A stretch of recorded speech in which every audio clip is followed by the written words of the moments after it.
That's a real hot album, homie. I wonder who wrote it. Oh shit. Oh, they pray them niggas go away. Oh, we sell the clowns around it, look like circus show. This is not the album either, these are just some throwaways. This shit's still so cold when it drop, it's gonna be a motherfucking snow day. Hey, boy, it's good and he knows it. He don't say it, he shows it. I'm just like DeRozan. If I shoot it, it goes in. I'm in Cali just coasting. Get him so wet, then he coasters. I got a selfie with Oprah. I just ain't ever posted. And I'm in my happy place posted. I ain't frowned since '06. I ain't cried since '01. My bad like Six Flags in your house is no fun. You can come back to mine though. You pretty cute, but it's fine though. We gon' end on a high note. To part 2 of What If Deku Had Kurama. As you can see, I have an intro now because, well, I need some way to pad out these things to make me feel like I've accomplished more. Okay, a little off topic, but still. So last time, what essentially happened was Deku got into a UA. He caught the attention of All Might, who helped him train to, at the very least, be able to activate his quirk level 1 on at will. And by level 1, I mean the one-tailed QB cloak, I believe it's called. So, with that, oh yeah, and he got into UA. That's an important part. Didn't in place as high as he did in canon because, well, he couldn't blow away the 0-pointer, but still, high marks. Okay, so I think we're gonna start off part. Excuse me, I cannot talk. I think we're gonna start off part 2 with, well, like in canon, with Deku entering the class and seeing Ida and Bakugo in, well, their essentially notorious stance of get your feet off that desk. Best scene. As I was saying, the class wouldn't react the same way that they did in canon, but there would still be some looks of them knowing what he did to help Uraraka. And from there, let's move on to the not sports festival, the quirk assessment test. Now, I think that Deku would definitely use his quirk for all of them. And I'd say that would put him towards the midway of the class. So he wouldn't be dead last like he was in canon. That spot is reserved for Mineta, who I'm going to say doesn't get expelled because Eraserhead didn't expel Deku because he saw potential. And I think that he could see some potential in Mineta too, especially since Eraserhead hasn't seen him be as pervy as he will eventually get. So, yeah, they get sent home. I'm gonna say that Deku still gets the nickname Deku from Uraraka, well, it becoming his inspiration for a hero name. And so I guess now we move on to the simulated battles. And I'm not gonna change those up. The fights are still gonna go on like in canon with Bakugo and Ida facing off against Deku and Uraraka. And I'm gonna say that Katsuki Bakugo is gonna know a little more what he's getting into with this fight. And obviously, Deku has still studied Bakugo so that he can be a great hero.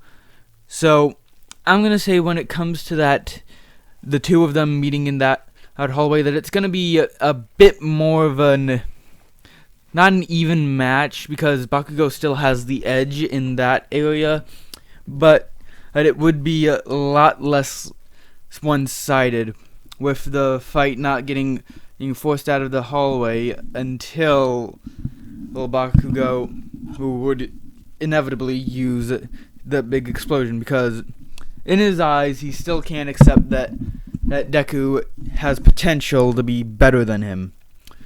So that still happens, and All Might calls a stop to that, basically saying like in Ken that he would stop the match and disqualify Bakugo's team.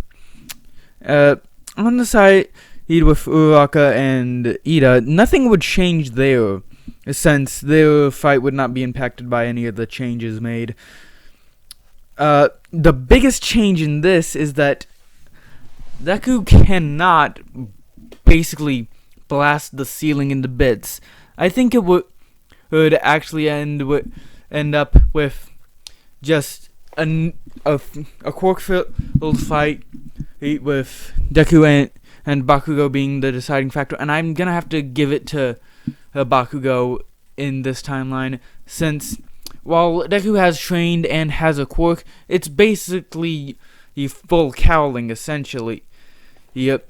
But Deku hasn't had time to basically learn how to bounce himself off walls and maneuver himself like Bakugo has with his numerous years of experience. So he would definitely lose that fight, and Ida would manage to keep the bomb away from Uraraka. So in this situation, Bakugo and Ida's team would win. And that's really all that there is, since none of the other matchups would be affected by this. So I think the next changes would come towards I think the biggest change would actually be that Yayorozu, in between the USJ arc and the training arc, the little training simulation, that the biggest change between that would be that Yayorozu would get elected as the class official, since Deku, besides being a nice person, and he didn't really show off too much stuff, and no one's overly impressed. I mean, you still think that he's cool and all, but they're not overly impressed enough for Tim to get 3 votes. I think he would get 1 vote at the most. So Yayorozu would end up being the class rep.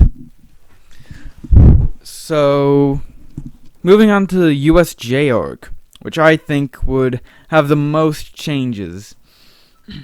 Starting with the one major one on the boat, where Deku, Asui, and Mineta get stuck. Now, Deku doesn't have the immense air pressure wave causing strength of One for All. So that immediately means that original scenario where he would flick the water away, it's not going to happen here. So they would have to get it more innovative with their plan. I think that it would have gone towards the route of completely avoiding the fight as soon as it started, with Asui jumping away and getting Mineta and Deku out of there with her. So now what? They run into Shigaraki, and that is not good in any situation that I can come up with, since well, in canon, even in with all for one. Wait, no, that doesn't sound right. One for All. Sorry, I cannot remember the name of that quirk. So, what would happen is Shigaraki goes to grab a hold of Asui's face, and Deku would go for the punch, but it wouldn't cause any massive airwaves. It would just be blocked by Nomu, and it would not cause any distraction or damage at all. and Shigaraki would just pass it off like, huh, the kid tried to punch me. Oh well, time to kill his friend. And then that epic Eraserhead moment, that was the best ever. And I'm gonna say also, like in canon, All Might shows up at just the right moment to get them out of that bad situation. Now, there won't be any more changes in that area until about the last bit where Midoriya tries running and punching Kurogiri, was it? The black fiery guy. Yeah, Kurogiri. So he's gonna be slower than in canon, and Kurogiri's gonna see it coming so many miles away that it's not even funny. And so he would just open up the portal towards Shigaraki, and then more reinforcements would arrive, saving Deku. And the canon ensues. There's no other changes to the timeline other than what I've already said. So yeah, I think that's gonna do it for the USJ arc too. So I guess I'll end the video here. Yeah, this was pretty good. So I guess subscribe, leave a like, leave a comment, tell me if you like what the way that this What If is going, and the Legend Ranger signing off.